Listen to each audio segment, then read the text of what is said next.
Well, I want to start by welcoming Sarah to BASEES. We're very privileged to have you here, Sarah. Thanks for having me. Because we understand that you'll be returning very soon to Ukraine in the next couple of weeks. Well, for everybody in our community, that is of Russian and East European studies, they'll know you for two things. Well, possibly more than two things, but the main two things will be that your de facto expulsion from Russia in August 2021, which was actually the reason why we invited you. We thought that that was going to be sufficiently interesting to talk about. But then, of course, the other reason they'll know you is because of your reporting from Dnipro in the last 4 weeks, where you have been reporting the war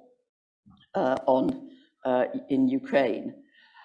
But of course, prior to these two events, people who are avid BBC watchers will have known you as a BBC foreign correspondent for the last 15 years. And you started, I think, in Moscow, and then you had time in Afghanistan, Iraq, Cuba, where you wrote your book, excellent book, I would recommend it, A Woman in Havana, and did I say, oh, Madrid was the other place you were in. In 2014, the BBC asked you to go to Ukraine for a month, and then after that you returned to Moscow. Well, I actually begged to go to Ukraine because I was sitting in Havana and it was hot and boring and nothing was happening, and the only thing that was coming up was that Tom Jones was coming to Havana to appear at the cigar festival, and people were being shot on the Maidan in Ukraine, so I basically begged to get to go there. And okay, well, thank you very much for filling in that important detail. Now, I'm sure that everybody wants to hear your take on Ukraine, but actually I'd like to go back to August 2021. And, you know, if you look at the places where you've been, none of them are sort of uncomplicated countries, are they? So my first question would be, is it part of territory, the territory of being a foreign correspondent, to expect to be ejected from a country? So, you know, how did that affect you? Were you expecting it? Were you deeply offended when it happened to you? And how did you analyze what was happening to you then? Lots of questions. I wasn't expecting it, no. And having reported since 2000 for the BBC, so yes, more than 20 years now, I haven't managed to be expelled from any other country. Yeah. So I definitely wasn't expecting it. But the signs were there, to be fair. I mean, I'd been in Russia that second time since 2014. So after I went to Ukraine for 2014, and then I was in Kiev, and then in eastern Ukraine, in the Donbass. I eventually applied for and got the job to return to Moscow as Moscow correspondent later in 2014. And things were okay. I mean, it was a really difficult time, actually, politically in Moscow, in Russia, as you can imagine. After the annexation of Crimea, there was a really toxic atmosphere. There was this whole language of traitors and enemies had already begun. The sort of the full-on war of words with the West was underway. So working for the BBC was suddenly a lot less comfortable, perhaps, than it had been when I was there previously. So I first went to Moscow in August 2000 as a producer for the BBC. I had been working for the Russian service initially. And then I got deployed. This was my first big BBC job as a producer. I was working with Orla Guerin, Caroline Wyatt, Jackie Rowland, lots of really excellent BBC correspondents. And I arrived on the day that we found out that the Kursk submarine had sunk. So it was a pretty big baptism of fire for me as a journalist in Russia. But in those days, you know, obviously a huge amount was happening. It was very, very early, Vladimir Putin's earliest days in power. But it was kind of comfortable, as I say, to work there for the BBC. The atmosphere the attitudes towards the BBC were okay. You know, we managed to work freely and without hindrance. But when I came back in 2014, things had changed a lot. It kind of cooled down a bit a couple of years after Crimea, I guess. But certainly in the run-up to my expulsion, things had started to get pretty ugly. After the protests in Belarus, after everything that happened to Alexei Navalny. And I started to, I think about a year before I was expelled, my visa, which I'd always had, I've been to Russia since I was 18, which was quite a long time ago. And I'd been on year-long visas and they were always renewed without problem, but there started to be delays in issuing the visas. And then I got stuck from a 1-year visa onto 3-month visas. And then my final visa was a 2-month visa. And they kept sort of sending signals that they weren't very happy. But I still didn't quite think I was going to be expelled. I think I'm realizing now there's a bit of a trend. I don't quite believe the worst is going to happen. It happened with Ukraine afterwards, and what Putin did there is doing there. But yeah, they've been sending the signals. I was told at one point off the record that, or sort of, not officially, but I was told that I was a hostage to the relationship, and that when they wanted to fire, they would. But I still didn't quite believe it. And then I went to Belarus, and there was a press event with Alexander Lukashenko, and it was called his Big Conversation. And so I decided to ask him about torturing and imprisoning vast numbers of peaceful protesters. And I asked whether he felt he could be a legitimate president after that. And I ended up being yelled at by all of his lackeys for about 40 minutes or so, I think. And then the next morning when I went, and then when we were editing that, we discovered that there were new sanctions against British citizens were being implemented by the Russians. And I thought, and then we arrived back in Moscow. My 2 colleagues went through passport control and I was stopped. And ultimately, to cut a very long, rambling story short, I was told I was a threat to national security and I wouldn't be allowed in the country. But then they let me in after 12 hours of pressure and phone calls and kind of,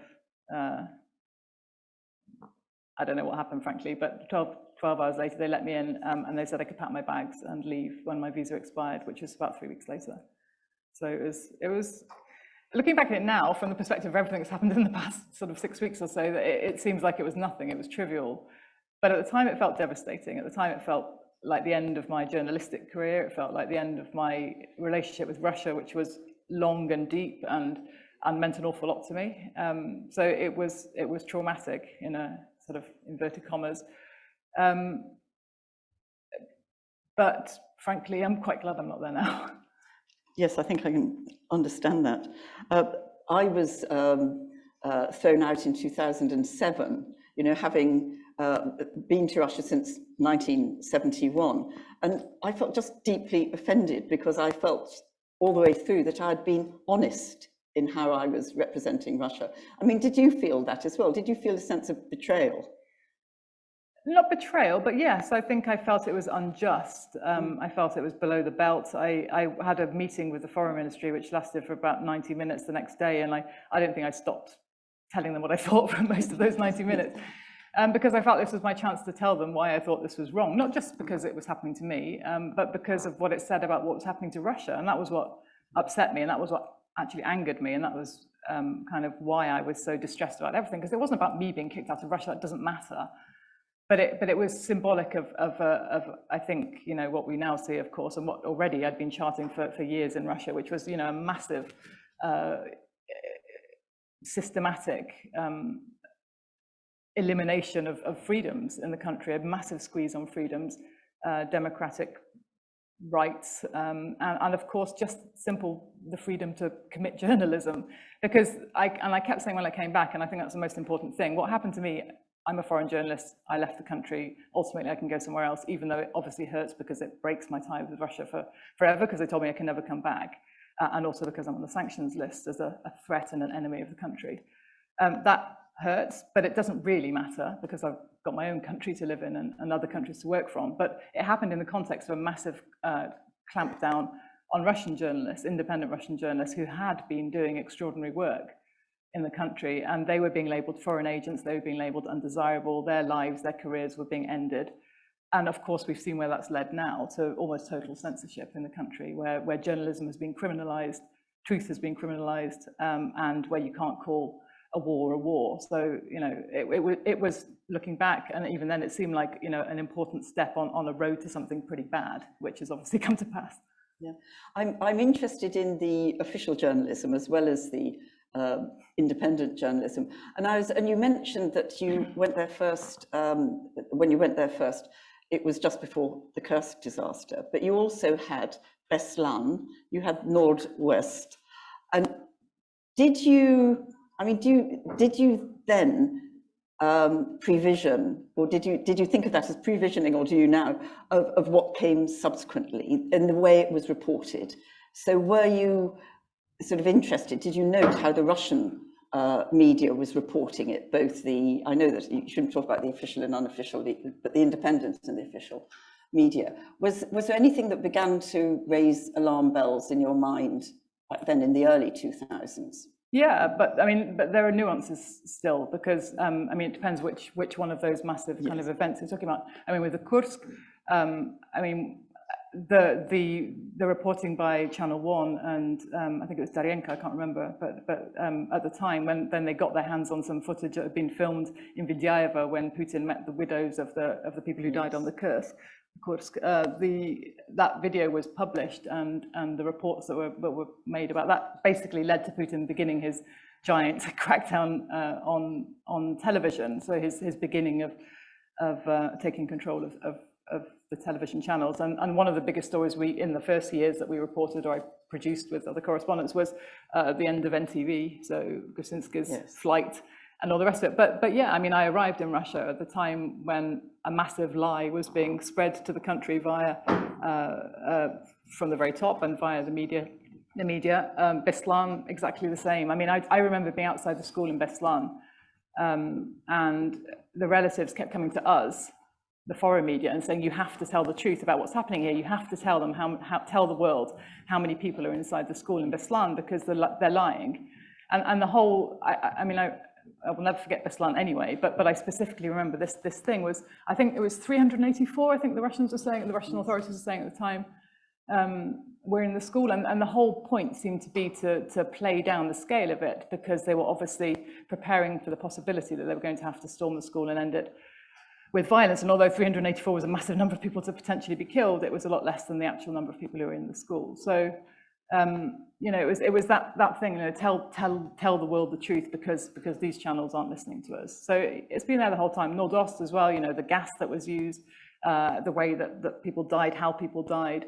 But also there were other things, it's not just about the media, there were other things about the ruthlessness of power and how far Putin is prepared to go to achieve what he wants. So we saw it in Beslan, we saw it in Nordost.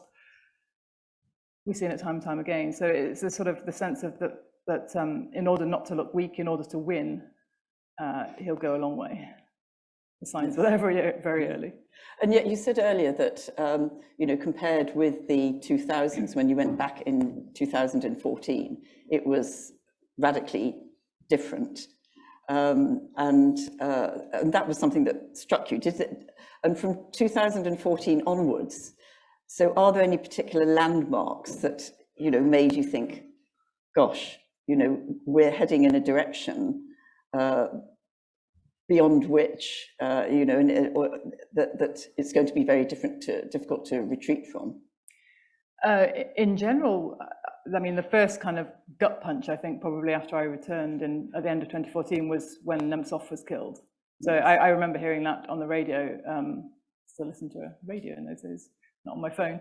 And I remember hearing it, and I couldn't believe it. I didn't live far from where he was killed, and it's weird, but I'd come. My producer and friend Emma makes fun of me all the time now, because when I came back in 2014, I'd been away. I was working. I spent 4 years in Turkey. I was in Cuba. I was in Madrid, and I'd come back to Russia. And I went. But in that time, I kept coming back to Russia. So I covered the Georgia War, and I covered various other things. But I'd been based in other countries. But I came back at the end of 2014, and I can't remember the date, but there was a big march. It was a big protest march against something to do with Ukraine. I don't know, the war in Ukraine. I assume it was the war. It wasn't the annexation of Crimea. It was specifically, I think, the war in eastern Ukraine. And Nemtsov was there, and it was along all these marches. And in fact, in those days, they were allowed to have marches. It was extraordinary. But the two sides of the boulevard ring were packed with protesters, and we were on one side, and it was quite hard to move around because the crowd was so tight and there were so many police. And Nemtsov and a couple of other people, I think Kasyanov and a couple of others, were on the other side of the boulevard. And Emma said to me, oh, they're over there, we should go and talk to them. And I was like, Nemtsov, he's still around. God, he's yesterday's man. Kind of like, I'd been away for a few years. It's kind of like, he's still a thing. Surely there were kind of newer people to speak to. And so I didn't talk to him that day. And you know, the march happened, and then everything else that happened. He was killed, and you know, and that was at the time I was kind of struggling to think, why did they kill Nemtsov? Surely, you know, surely he wasn't a threat.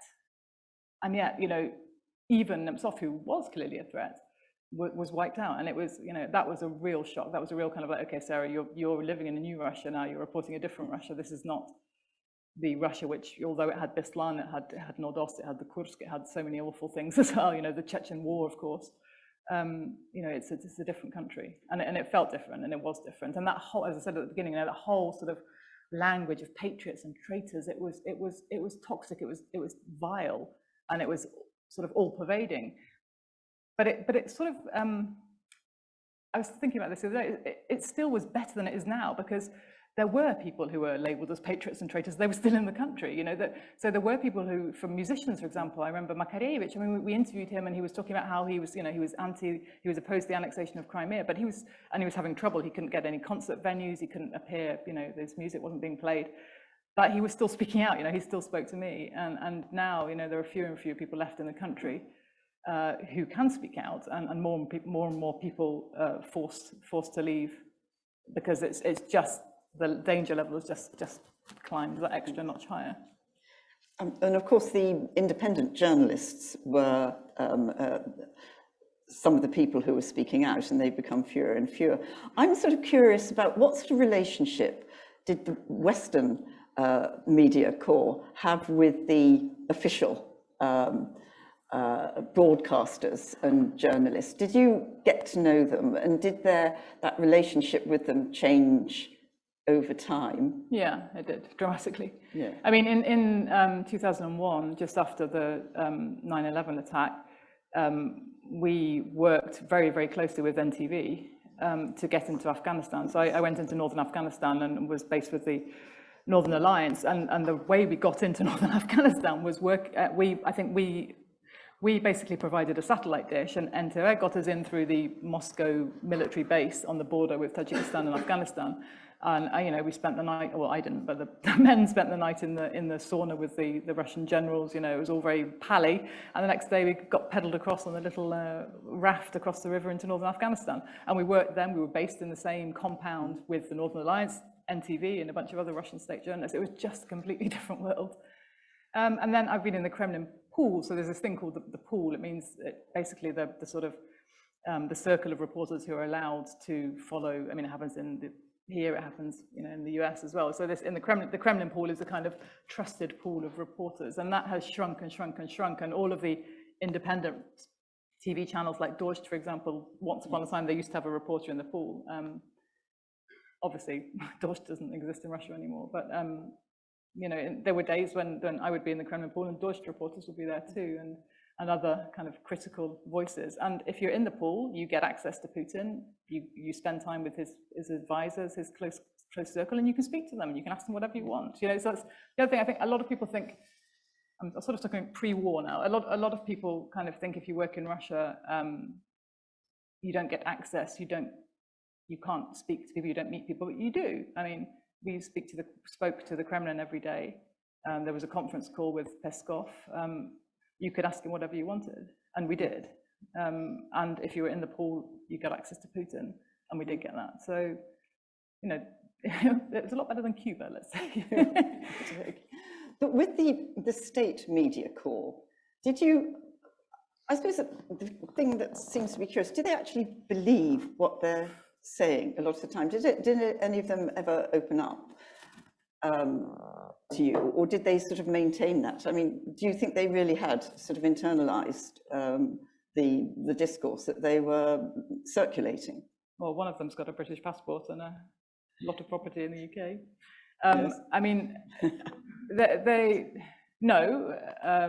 if you interviewed them, which is what we would tend to do rather than meet them socially, excuse me, they were very much on message. And I don't know, I used to ask myself whether they really believed it, and I couldn't quite believe that they could, but especially the younger ones. But the more you watch the programs and the more time went on, the more they kind of got into their narrative, their spin, the harder it was to believe that they couldn't believe what they were saying, because they are so passionate about it and so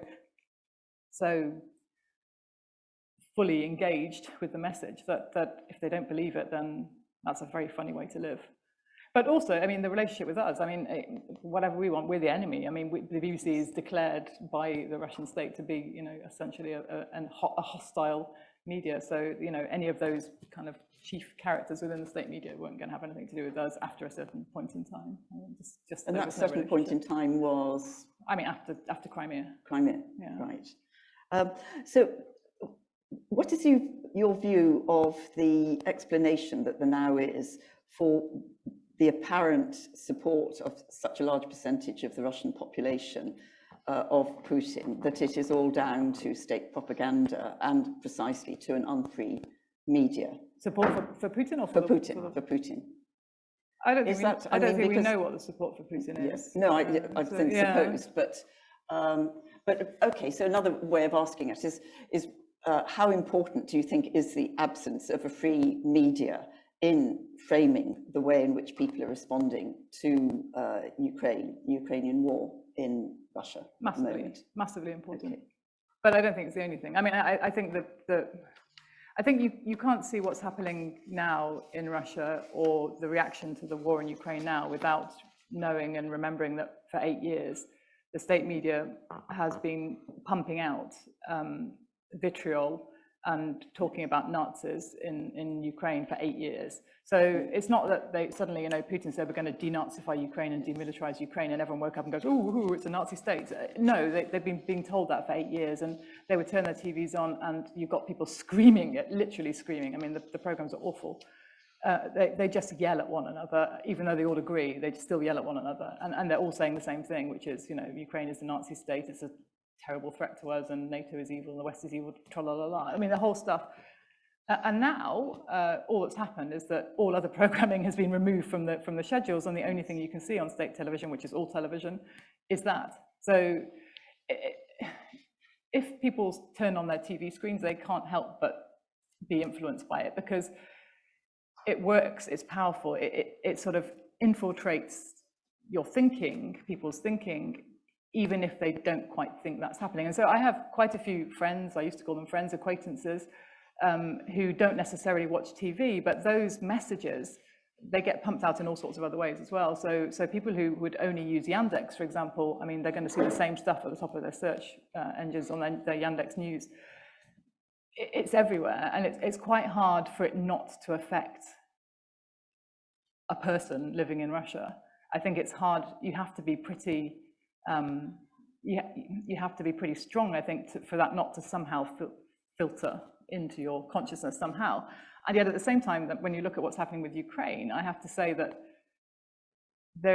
on the other hand, this is not, you know, Cuba before the internet. This is Russia, highly high-tech, educated, world traveling. Not all of it, obviously, not everybody travels, but, you know, this is a country which is fully connected to the Western world. And so you have to say that people are choosing not to look for information as well. They are finding it easier to believe the official story about what's happening in Ukraine, the lies about what's happening in Ukraine, than to seek the actual truth, because you can use a VPN, you can still get onto the internet if you want to, and before the VPN stuff, before the censorship of now, you know, even for the past 8 years, you didn't have to read that stuff. You could read the BBC, whatever, you know, other information sources are available, but you could. Now it's blocked, but you can still access it if you want. And so I think I find it sad that in my experience of the last few weeks, so few people are actually choosing to, or that so many people are swallowing or parroting the official stories. I mean, but some of the explanations that are being given for events are so fantastical that I'm just, you know, do Russians really think the Ukrainians are responsible for bombing Mariupol, or do they just not know the scale of the devastation? I mean, that is some pretty effective propaganda if people really have.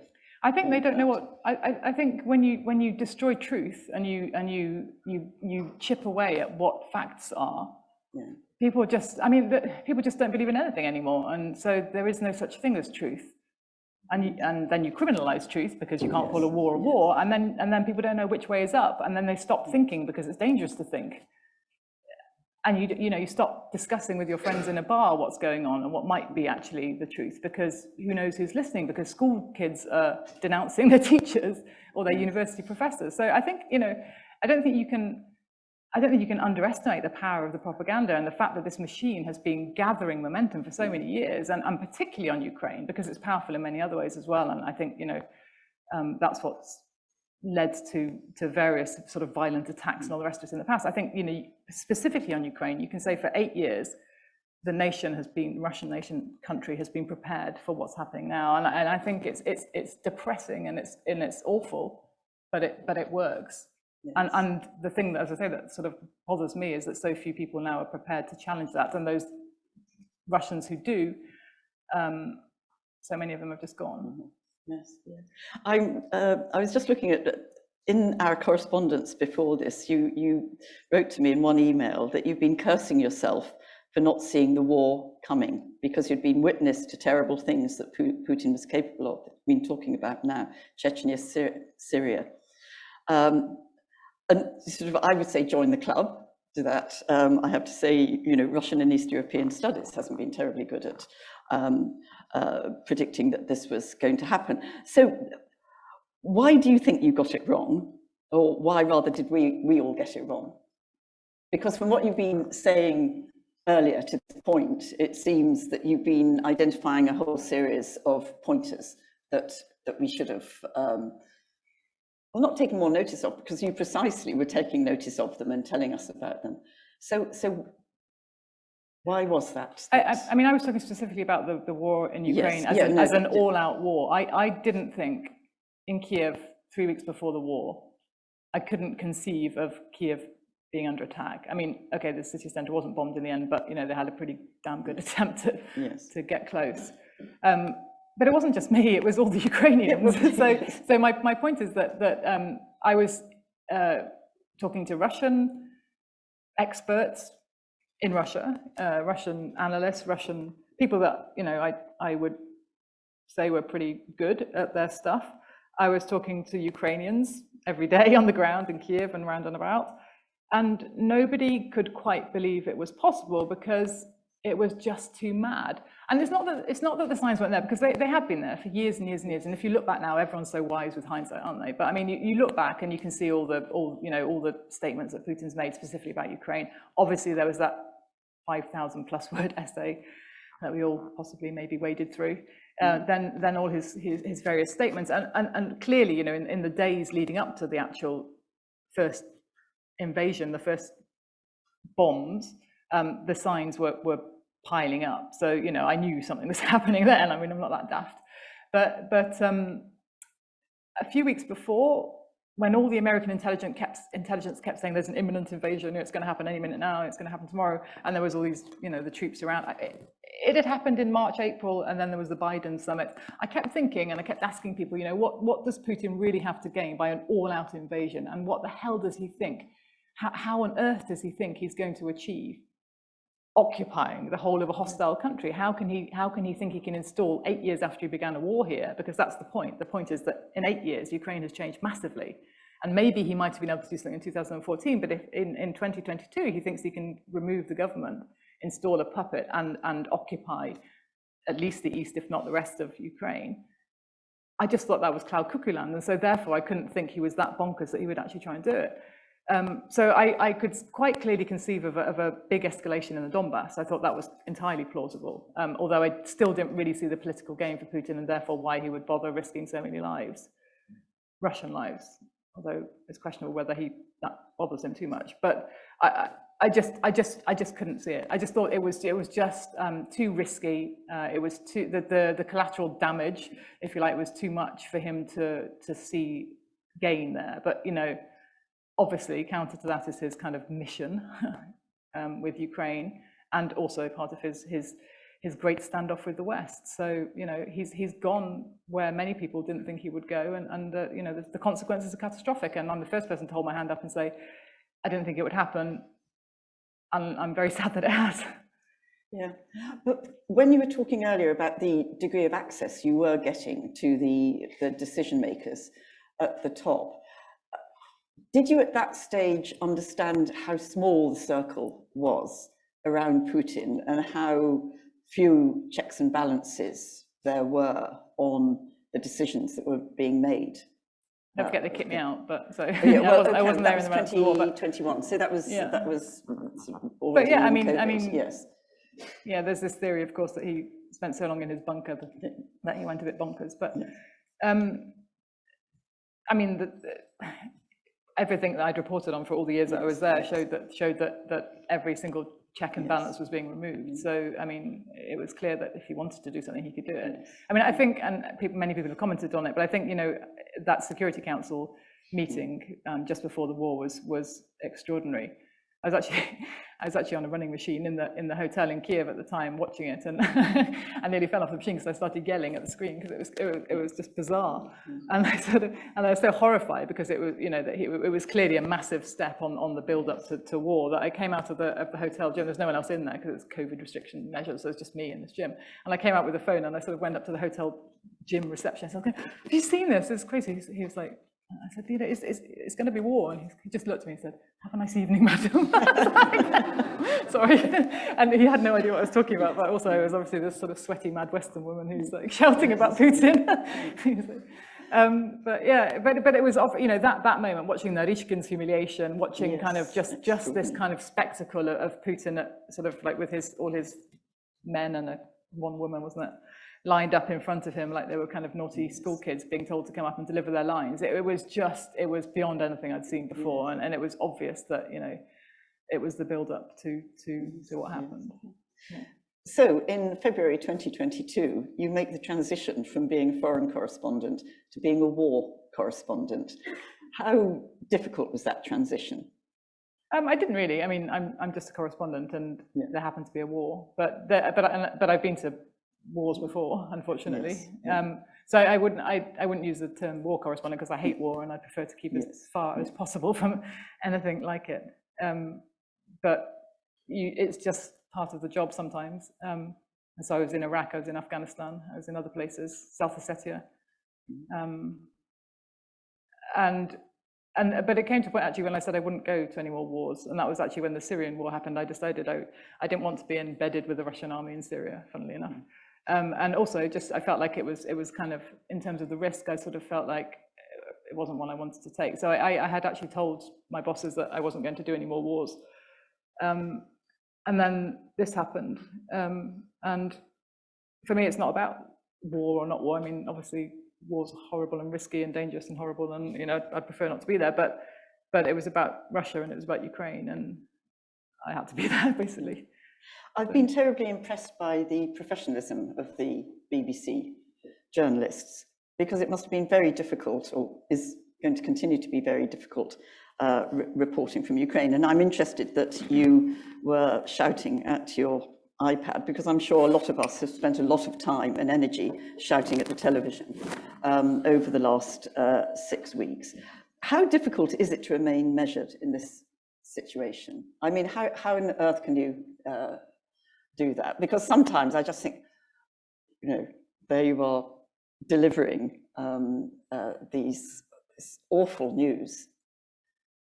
Well, I mean, it's because it's not supposed to be about us. I mean, we're supposed to be the least visible and kind of obvious part of it, because, I mean, the stories tell them, stories is a terrible word, but what's happening tells itself, and our job is just to be there and to make sure that people know about it. But you can't not be affected by it.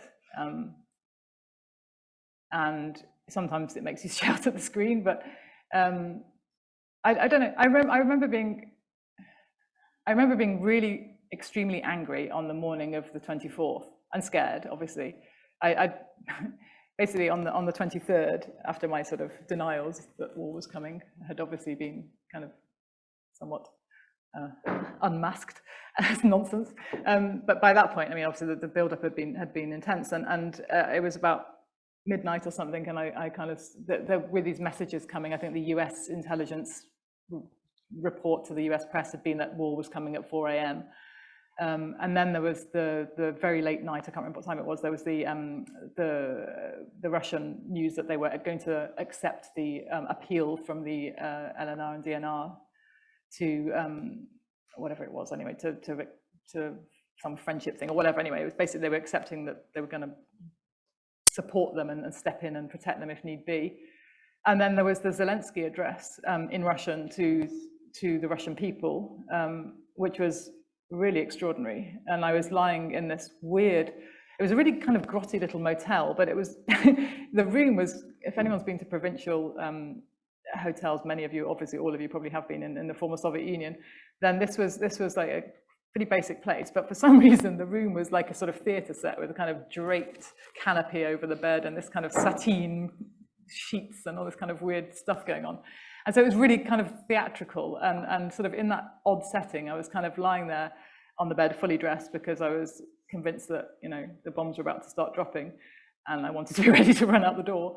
And then I was watching Zelensky. And after I'd watched that and I'd spoken to some colleagues and we'd all kind of fretted together, I sort of turned my phone off and I fell asleep for about an hour. And then it was like 5 to 5 and, you know, the first boom went off in the distance. I was in Kramatorsk in Donetsk region.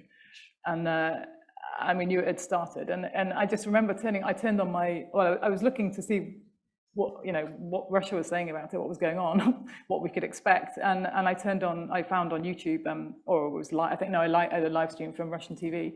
And I tuned in just at the time as Putin said that he was ordering this special operation in the Donbass. And I was sort of for some reason I was trying to brush my teeth, I don't know why. And I had the phone balanced on the sink and I was obviously still fully dressed and my flat jacket was by the door and my suitcase was all packed and I was kind of brushing my teeth and this phone was like falling off and Putin was saying all these mad things and I was shaking because I was kind of like, you know, we'd been building up to this, but it was still terrifying. And not just terrifying, it was just terrifying hearing what he was saying because it was nonsense. So I was angry, I was scared and I was angry and I was worried for what was going to happen next, not for myself, but for Ukraine and beyond. And I just remember that, you know, once various things happened, our driver did a runner, so we were left without a car, which wasn't great. And then we ended up in Konstantinovka, which is the town just about 20 minutes, half an hour down the road, a bit further into the Donbass, and we were doing these live reports all day. And I just remember that I was so angry that Putin had sort of framed this invasion of Ukraine as a special operation, and that he'd claimed it was to denazify Ukraine and to end the genocide. I just remember for the first time, I think, actually, I used the word lies, and I spent the whole day sort of repeating the fact that Putin, specifically in the Kremlin, were lying. And that's quite a big thing for a journalist. You don't normally use the word lie. I don't really know why, but you sort of you use all sorts of euphemisms to say this is nonsense and rubbish. But then I just felt this was it. It's just an absolute line in the sand. This was a lie, and we just needed to make sure that people knew that this was nonsense, because the consequences were so enormous. And, you know, I was standing there with the explosions kind of in the distance, like thankfully, you know, on the outskirts of town, but still, you know, I could see that this was going to escalate and it was going to be horrific. And everybody needed to know, as far as I was concerned on that day, I felt very passionately that this whole war was a lie. So yeah, I was angry. So were you getting editorial support from London on this, from the BBC? Did they ever at any stage say, lie? Tone it down, darling. Sure? Yes, tone it down. No, you don't. The one amazing thing about the BBC, which people might not believe, is that there is zero editorial kind of input. I mean, possibly there would be if you went completely bonkers, but that's completely mad. But no. I mean, I'm an experienced reporter telling it how I see it, and that's what I'm trusted to do. So, I mean, you certainly don't get any calls from anybody saying, you know, we think you should reflect this angle or that angle or whatever. I mean, you might be asked to look into a specific story, but you are respected as the reporter on the ground who sees it as it is and who has 20 odd years of experience reporting Russia. And so, you know, it's up to you to say what you think, which is the one thing that, or one of multiple things, but it's the one thing that I value above anything about my job, is that I have the freedom to go wherever I want and to say whatever I want and to write whatever I want. And the only thing that will be changed is the semicolons and the commas. I use a lot of rogue commas. Well, that brings me on to my next question, which was, when you were in the Dnipro, it was distant from where the action, in terms of the big news story of whether Kiev was going to be taken or not. How were you choosing the stories that you were reporting? The reason we stayed there is that we thought that initially we thought the war was going to be in the Donbass. Yes. So I mean, we suddenly had this situation where unexpectedly our teams, and there were quite a few people in Kiev, were suddenly facing encirclement and a siege situation. Mariupol was also heading that way, although in the first few days we didn't know. So we had one team who were all Ligurian, had been sort of roaming around the east prior to the war. So she spent about 3 weeks in the east, specifically reporting from along the line of contact and in the trenches and so on. And she felt that the story coming up was going to be Kiev. So she headed to Kiev. And I was like, hold on a minute, that leaves the entirety of the eastern Ukraine uncovered. So I didn't want to stay specifically in the Donbass after the first day because various reasons, but one of the reasons was I was labeled a national security threat to Russia. And if I wasn't so bothered by the Russian troops so much, although with hindsight, perhaps I should have been, but I was more bothered about a bunch of theyre coming, riding across the horizon and seeing me as you know, enemy, what's it, number 7 million, and kind of, and not being particularly friendly. So I didn't personally think perhaps I should stay too long in Donetsk region, and I suppose I envisaged the sort of roll across the border coming from the east.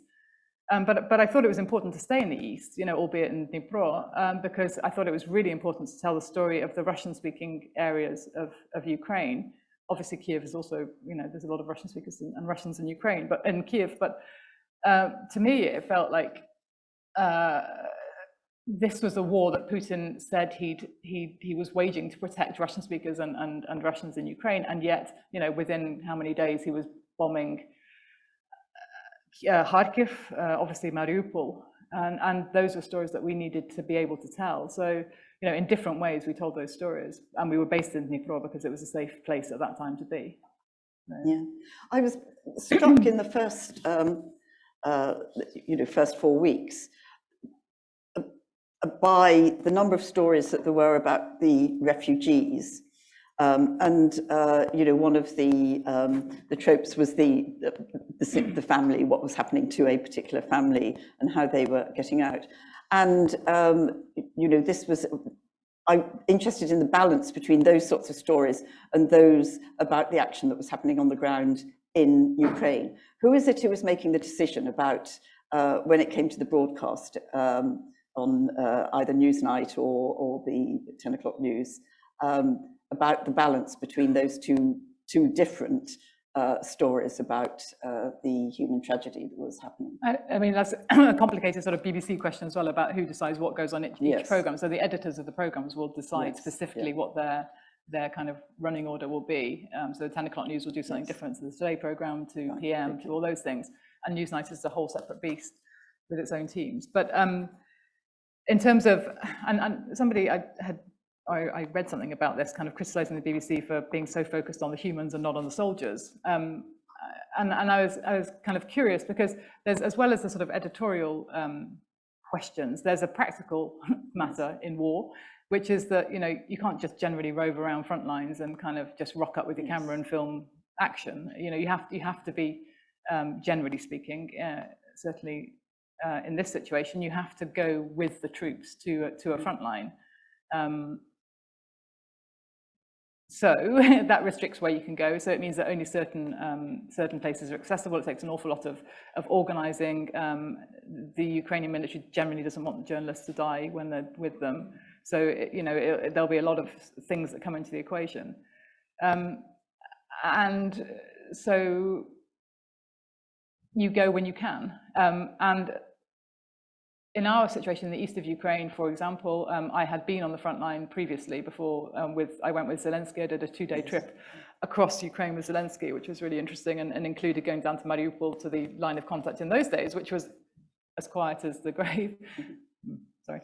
But it was extremely quiet, and they were sort of all drinking tea and having cheese sandwiches with Zelensky. And then, you know, a few days later, that whole line obviously was under fire. But what we did was went as close as we safely could, and told the stories of the people who were coming out of those areas.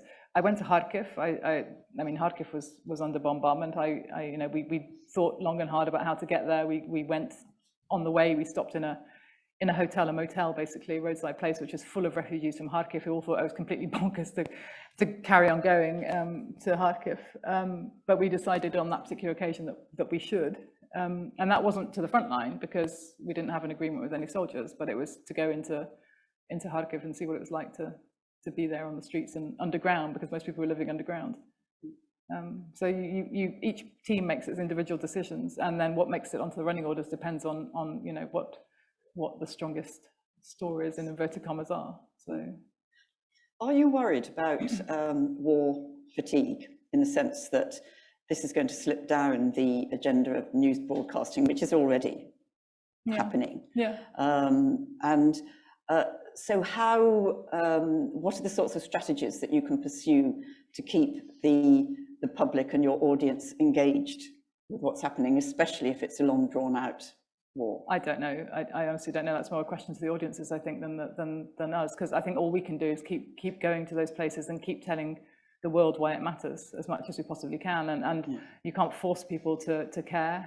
You have to hope that they do care, because what's happening is so awful and tragic, and you just have to keep finding, I suppose, I mean, this thing about human stories, and you say there's a lot of stories about refugees. Partly that was because a lot of journalists were in Lviv, where it was safe, and so they were by default, only able to speak to refugees because nothing else was happening there.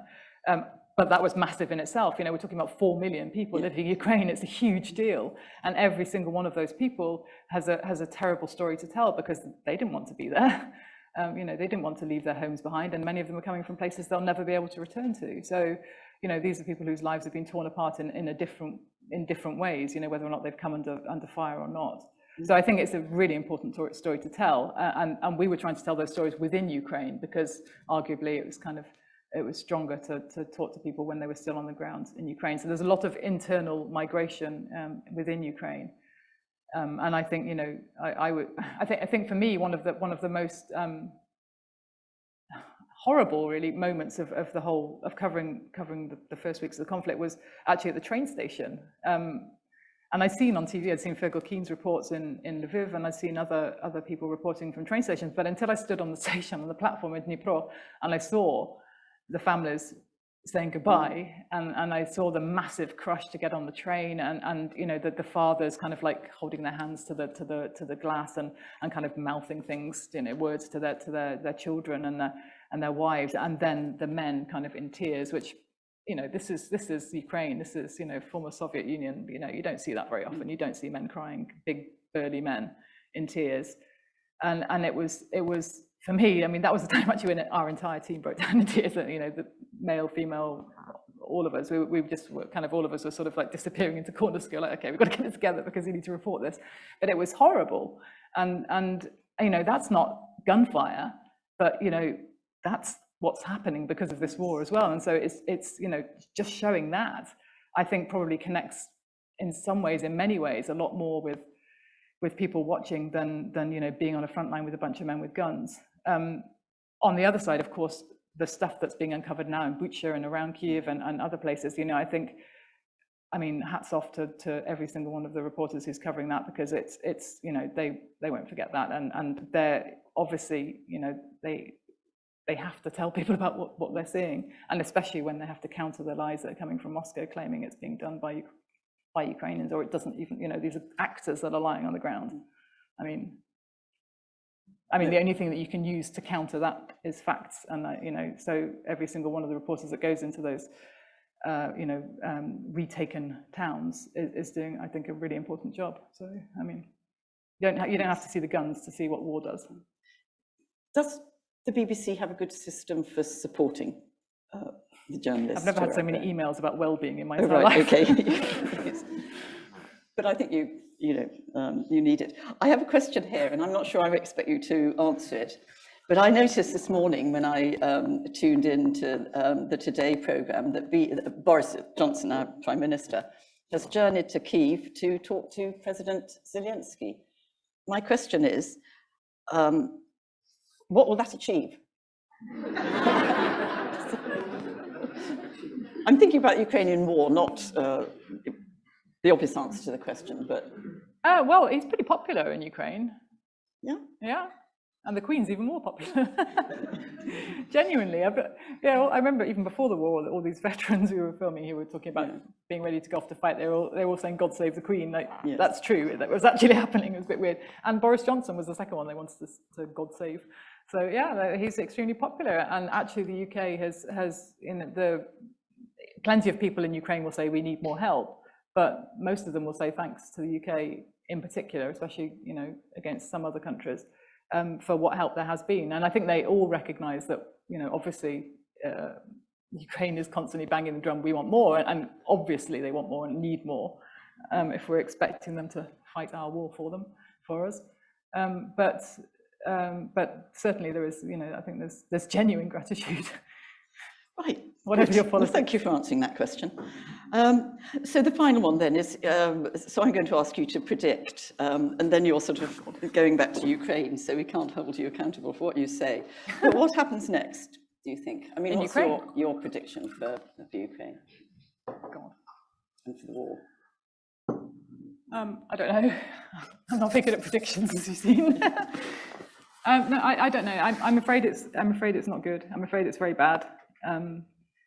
I think, you know, if I look back to the stuff we were talking about before, Chechnya, anything, you know, that I've reported on, I don't see any signs that Vladimir Putin's a man who will step back once he's stepped in. I don't think at this point his reputation is such that I don't think there's much to rescue. And at the moment, he seems to have enough of the system behind him, and then the population, that he can carry on. And I'm afraid it's going to get a lot worse, unfortunately. And I don't know how you stop him. I don't know. Oh dear. Sorry. No. I mean, I just think it's bad. Yes. Yeah. No. I suspect that most of us here agree with you. But what I'd like to do now is just open it to the floor for some questions, if there are some questions that want to be asked. Can you try to keep your questions short, please? I can see there's somebody up there, and then you here. And if you could just very quickly say who you are.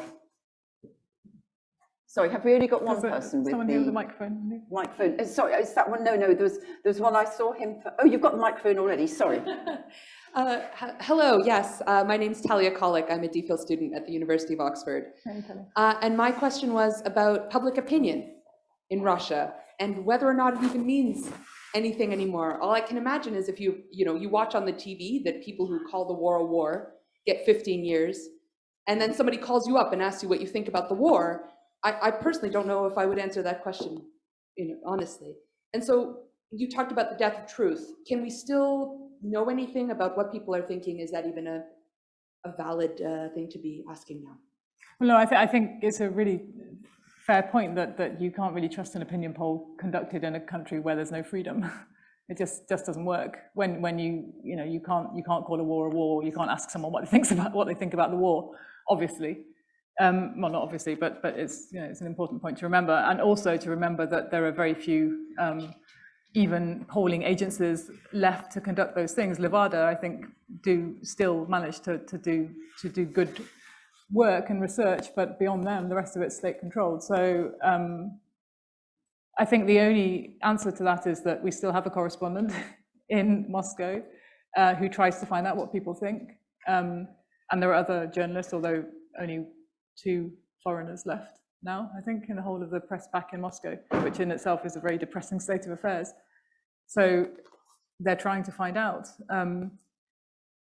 Apart from that, there's obviously social media, but there's also all our friends and relatives and whoever we ever speak to in Russia. And there's obviously the danger that you only speak to people who think like you do, but I've been speaking to quite a few Russians who I thought I knew who have surprised me with their views and not in a good way. And I have to say that I'm kind of been wrestling with that myself, because I was saying when I was kicked out, I mean, Russia for me is a long love affair, but it's kind of not a very good relationship at the moment that I'm having with Russia.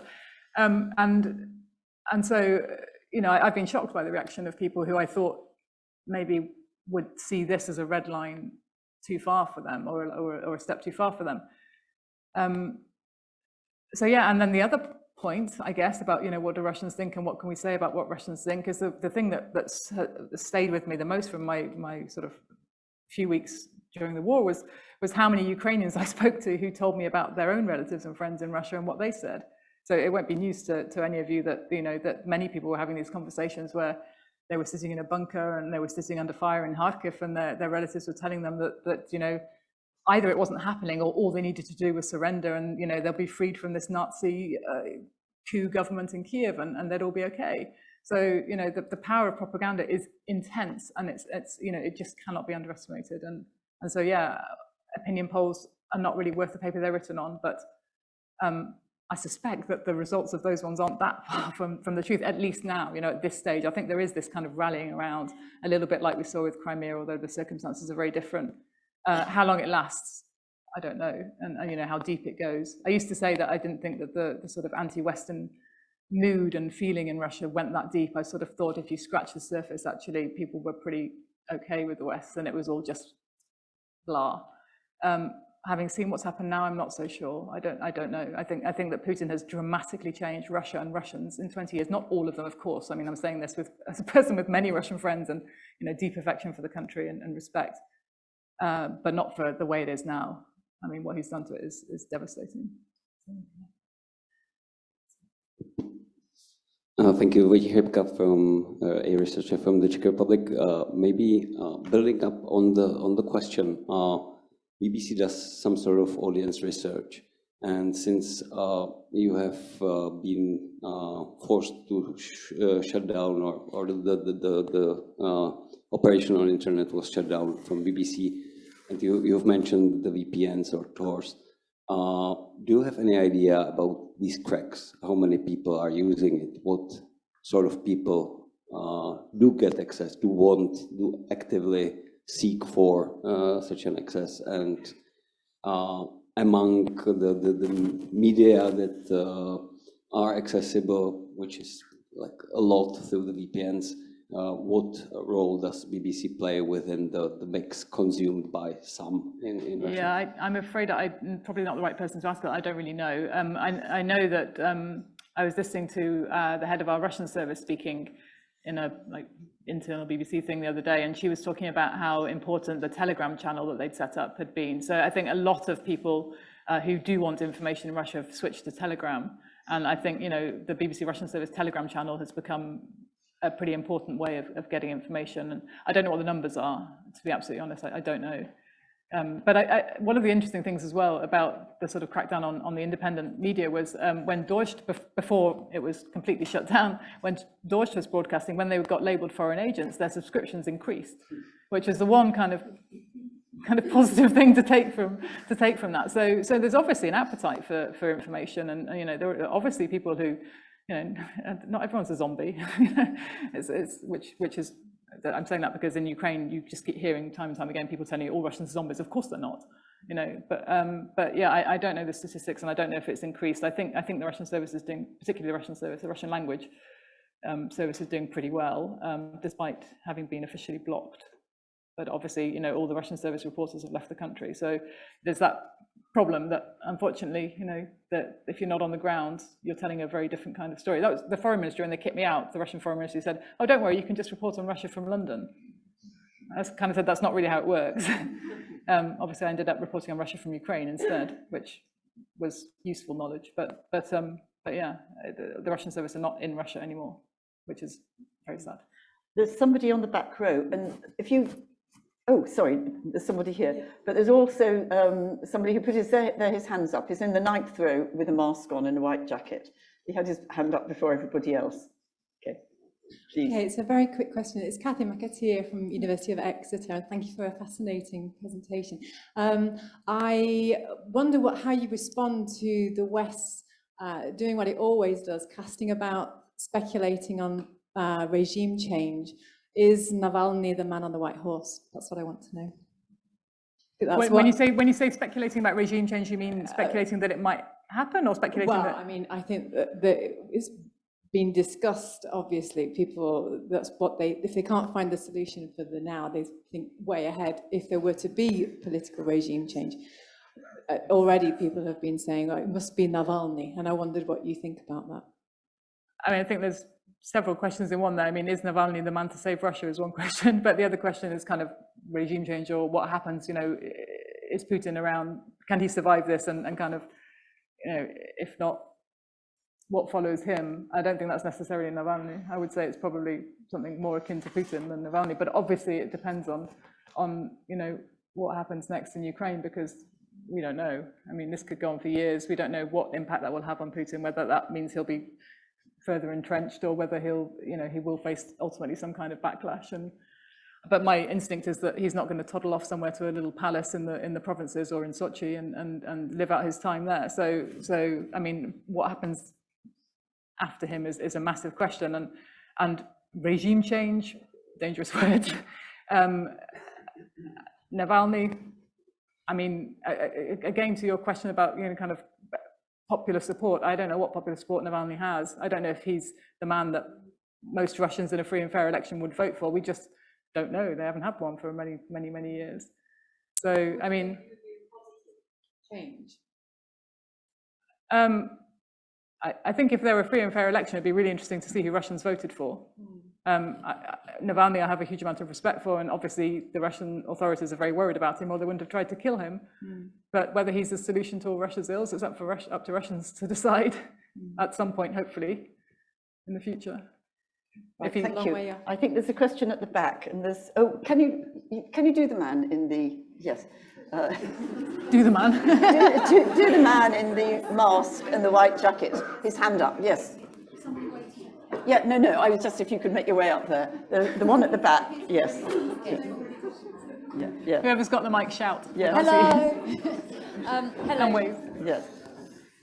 Hi, Hello. I'm Jade McGlynn. I'm a senior researcher at Middlebury over in the US. My question goes back to that idea of truth, and how careful do Western media need to be when they are covering the Russian, given the obscene nature of the lies that are coming out of the Kremlin and of the Russian media, how careful do Western media need to be in covering them? Should they cover them, and how? I think it's a really good question. I mean, I found myself asking the same question recently, because if you repeat a lie, you spread a lie, and in today's world, somebody will believe it, and a lot of people probably believe it, even if your second line says that's a lie. So I think a lot depends on how you order your sentences for a start. I don't think you should start a story saying the Kremlin says this and then say, but that's not true, because nobody will listen to the second sentence. But then the other question is whether you even repeat what they say in the first place, and whether you actually, and I'm saying this as me, not as the BBC, I'm saying I wonder if the Kremlin's lost the right to be heard when it doesn't let anyone else speak anymore. And I wonder about the dangers of repeating lies, even when you say that they're lies, and even when you expose them as lies with the truth. Because, as I say, even repeating them means that somebody somewhere will believe them, and it's extraordinary how many people are prepared to believe things that are patently untrue. And I think, you know, the Kremlin has undermined the truth for so many years. So I think the actual fact is, I think what we need to do is to report the facts on the ground as we see them. So we need to go to places and do good old-fashioned journalism, find things out, report them, hope that people trust us, because I'm not lying. And that's all we can do. So we have to counter lies with facts. Whether or not we report the lies, I think, is a good question. I personally don't think we should. It had better be a good question, you know. Thank you very much. Alex Marshall, University of Glasgow. My question is whether you think Putin is trapped in his own narrative, because you mentioned him going bonkers in his bunker, but the first speech that Putin ever made, which I thought was quite mad, was actually in 2014, the Valdai speech, where he declared that he was the guardian of Western Christian civilization. But when we look at Putin, and perhaps even more strikingly Medvedev today and what he's been saying, they weren't always like this, and they weren't always saying these things. So I wonder if you yourself have worked out why this narrative started in 2014 and why they seem to be so invested in it, given that this was not a narrative that they had before, but now they seem to be stuck in it. And obviously the consequences are catastrophic. I hope that's a good question. Do you mean the narrative of Ukraine having the right to exist, or the one of NATO being a threat? Or because I mean, the narrative that Russia is sort of, not only that Russia is in perpetual existential threat, but that homosexuals and liberals and the West in general are trying to destroy Russia. I think that has deeper roots and it goes back further. But yeah, you're right. They really stepped it up in 2014 and after 2014. I mean, I have to say that after the beginning of the war, watching the people around Putin and listening to what they were saying was kind of more worrying than hearing what Putin was saying himself, because he was repeating kind of on acid basically what he'd said before. But the people around him were just, I mean, Peskov, the stuff that he was saying, and as I said, Medvedev as well. I mean, that kind of worried me more because it suggested that they probably thought they got nothing to lose either. You know, even these people who had children in the West in schools and you know, with financial interests in the West, obviously the sanctions are affecting that, all of that. And they seem to be digging in and using a horrible American phrase, doubling down or whatever. They seem to be throwing their lot in, you know, with Putin even further. And that is worrying. Well, it's all worrying, but that's also worrying. So yeah, I mean, sometimes you just think they've all gone completely mad. I mean, honestly, I'm struggling at the moment. I'm trying to sit here and give you a rational answer. I don't know. I mean, I'm watching what people are saying, and I just can't believe it. I really can't believe it. Even having heard people say extreme things for so many years and do extreme things and you know, and bad things happening, I still find it quite hard to believe some of the things that are coming out of these people's mouths, and some of the people who were a little bit more rational. And as you say, I mean, Medvedev, goodness gracious me, we used to think he was the savior of Russia in 2008 or whenever it was, you know, I mean, and now look at him. So I can't answer any more sensibly than that, I'm afraid, but yeah. I think we've only got time for a couple more questions. You're next, and then... Thank you. Yeah. Thank you very much for your presentation. My name is Natasha Ruliova. I'm based at the University of Birmingham. Well, you've mentioned the importance of the BBC Russian service, but there's so little in the West that is broadcast in the Russian language. Do you think that the Western media should broadcast more in the Russian language and possibly in the languages of the Russian Federation? You know, 20% of the Russian people, of the citizens of Russia, speak other languages, but we don't hear many news in those languages. Do you think that Western media could do more?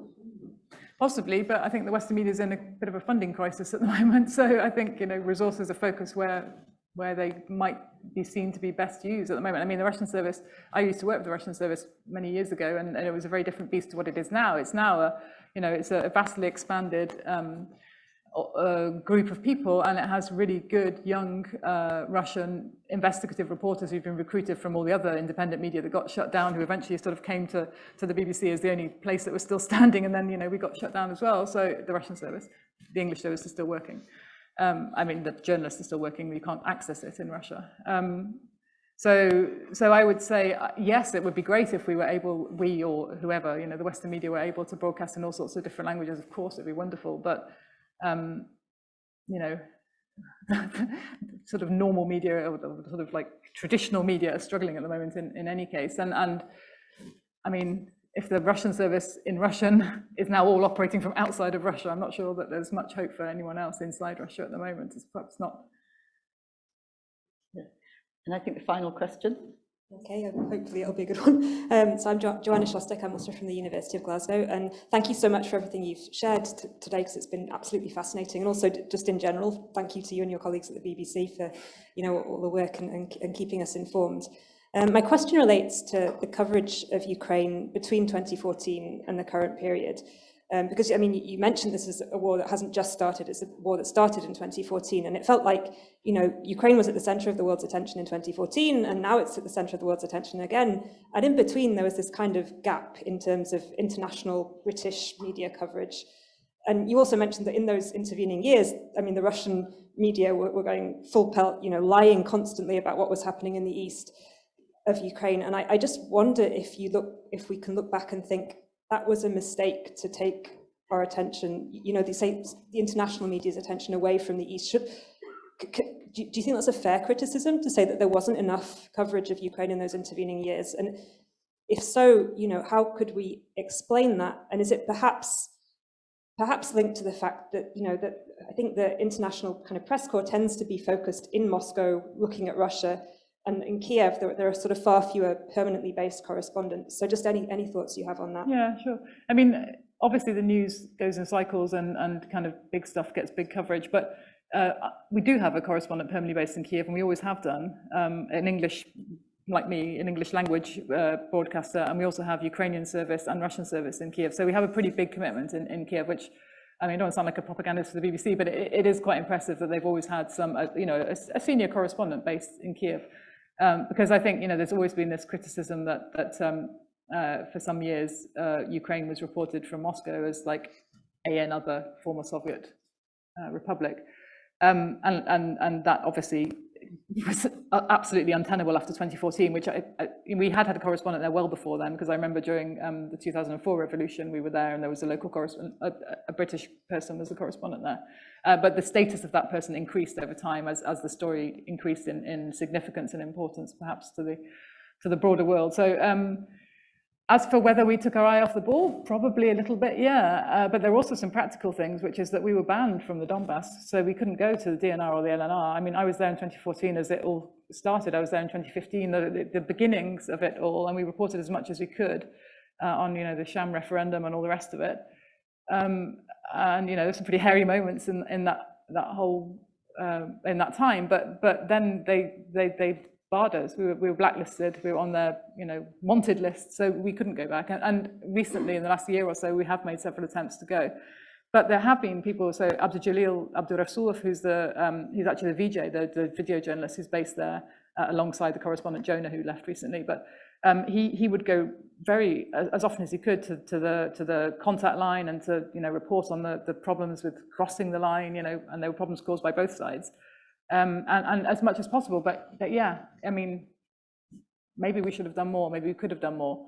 There were restrictions on reporting from the Russian side as well, you know, you couldn't just rock up and report from the border. So yeah, but we kind of tried, but perhaps we should have tried harder. I mean, I guess it's also a function of audience interest as well, and which stories they place where on the website, you know, what gets the most attention. Yeah. But thank you, that's really informative. Well, sadly, we've got to bring it to a close now. But thank you very much indeed, thanks for having me, Sarah.